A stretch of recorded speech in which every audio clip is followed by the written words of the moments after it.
Ranauro, coordinador del Grupo Parlamentario de Movimiento Ciudadano. Adelante.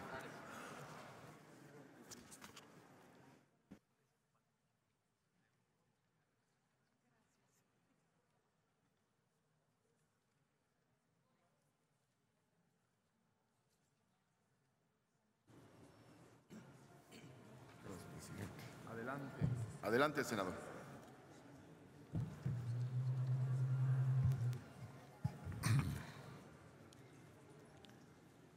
Habría que lavar no solo el piso, la memoria.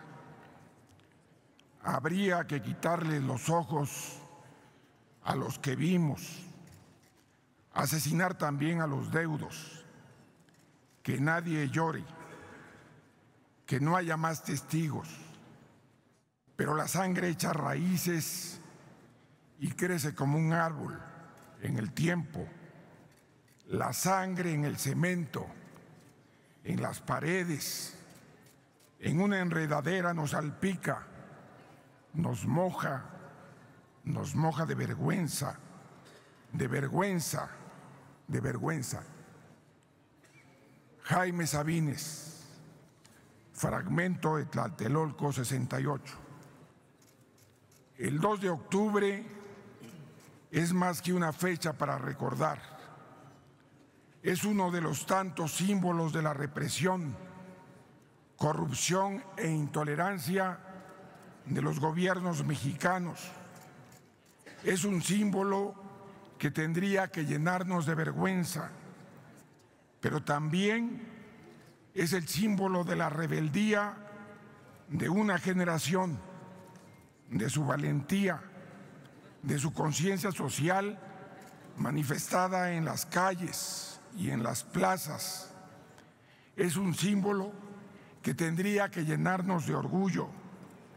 El 2 de octubre de 1968 fue el movimiento que marcó a una generación, a mi generación, porque fue uno de esos momentos históricos en los que si no decidías estar en contra del régimen, te convertías en su cómplice.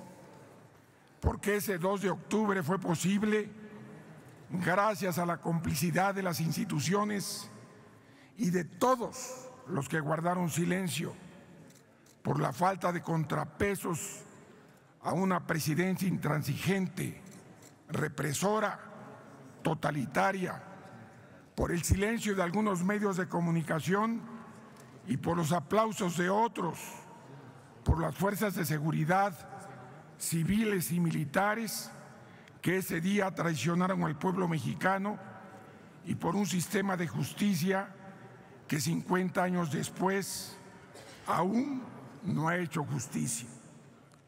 La matanza de Tlatelolco se manifiesta vigente, no solo como una fecha simbólica, no solo como un suceso que no debemos olvidar, sino como una realidad que se repite todos los días y que sigue cobrando la vida de cientos, miles de mexicanos. Porque después del 68 fue el halconazo, las matanzas de Aguas Blancas, Atenco, Tlatlaya y de los estudiantes desaparecidos, 43 de Ayotzinapa.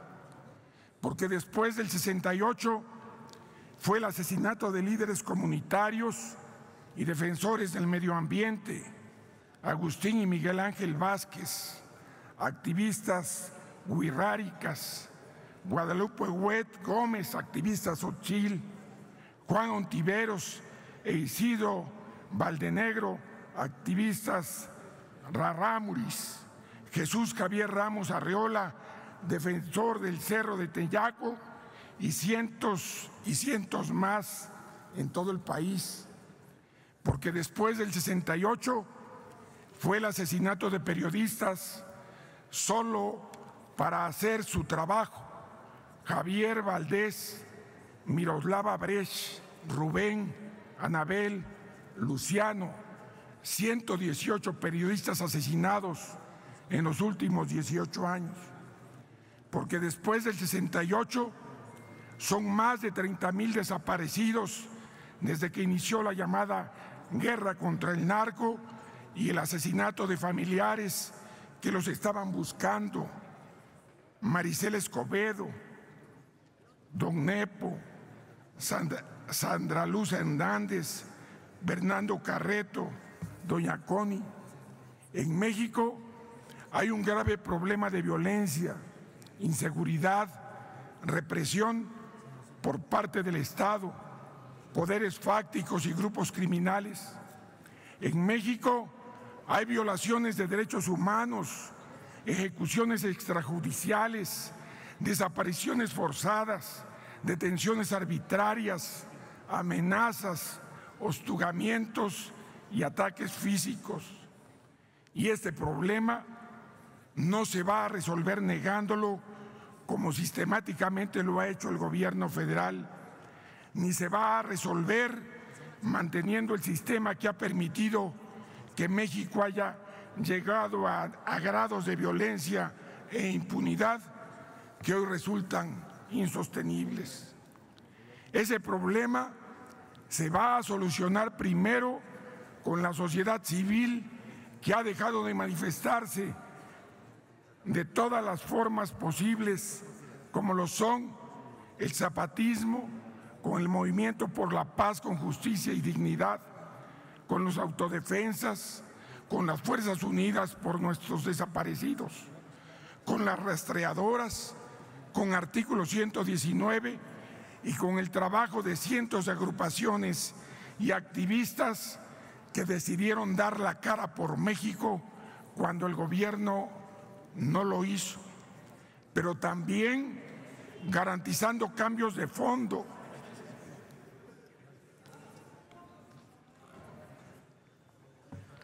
cumpliendo con el compromiso de darle a México seguridad sin guerra, abrogando la Ley de Seguridad Interior que el oficialismo convirtió en una ley golpista y garantizando la existencia de un fiscal verdaderamente autónomo, garantizando la autonomía del Poder Judicial y que nunca más las instituciones sean utilizadas de forma facciosa por el presidente en turno.